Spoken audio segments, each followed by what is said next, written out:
What did you feel the first time you came in Montpellier? That it's an extremely progressive city, and it has been progressive for a very, very long time. You just have to look at the different sections of the city and see how it has, in different kind of periods of time, constantly re-sought itself and provided its inhabitants with new ways of living, multiplying the way you live. You can just see the different kinds of building.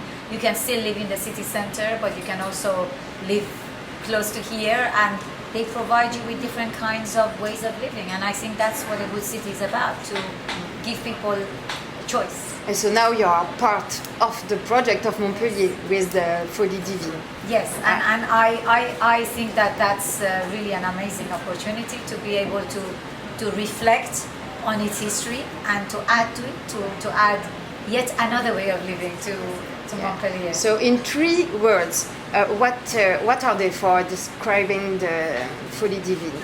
Only it's 3 a words. building that will hopefully inspire living indoor outdoor, which I think is very important in the weather of Montpellier.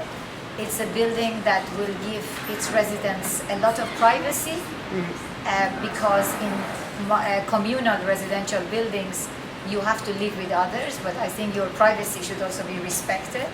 You are an individual, and I think it's a building that will give people a lot of choice of living with different kinds of orientation, looking at different parts of the context, living at different heights, having different size balconies, different shape balconies. Okay. It will offer lots of choice. It's a wonderful project.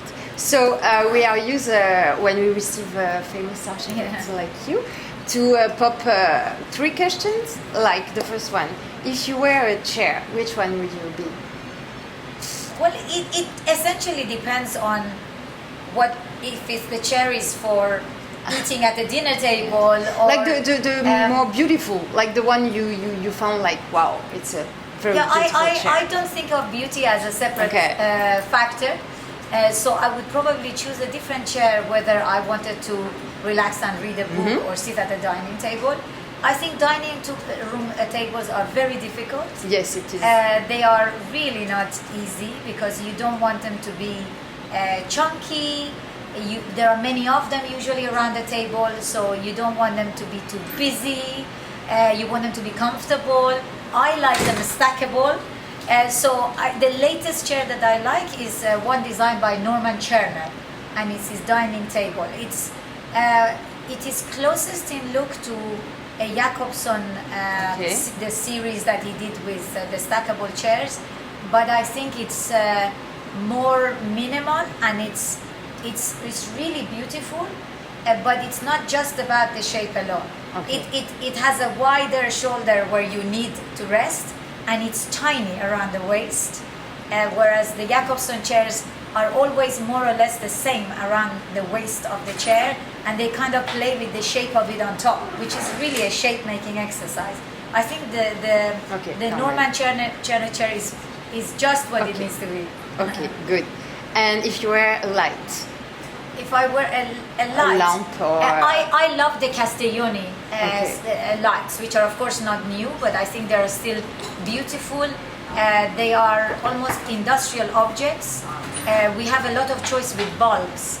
So in fact what it does is take these beautiful bulbs and adds the minimum support, whether it's sitting on the floor or is going to be fixed on a wall. He adds this special, and he turns the bulb into something extraordinary. I love them.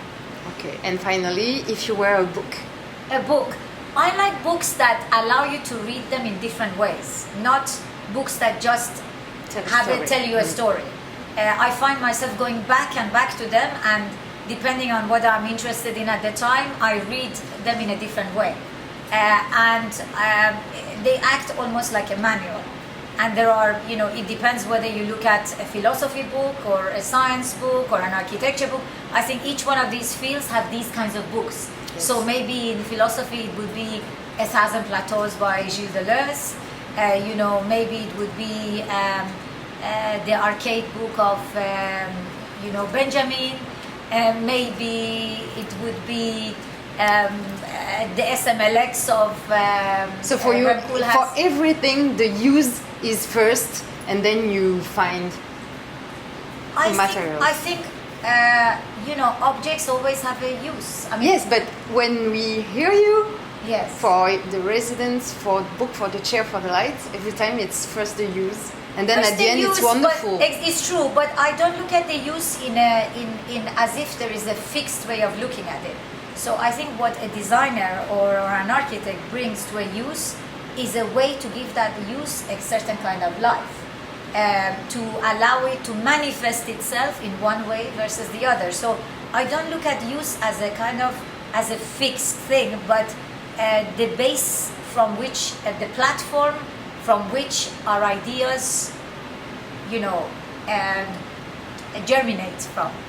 And our task is to give these different everyday activities, whether it's to lean on a table or sit at a chair or sleep in a room, different kinds of qualities and different ways of experiencing this. So I don't see them separate from each other. Okay, thank you very much, Thank and you. welcome in Montpellier. Thank you. Thank you.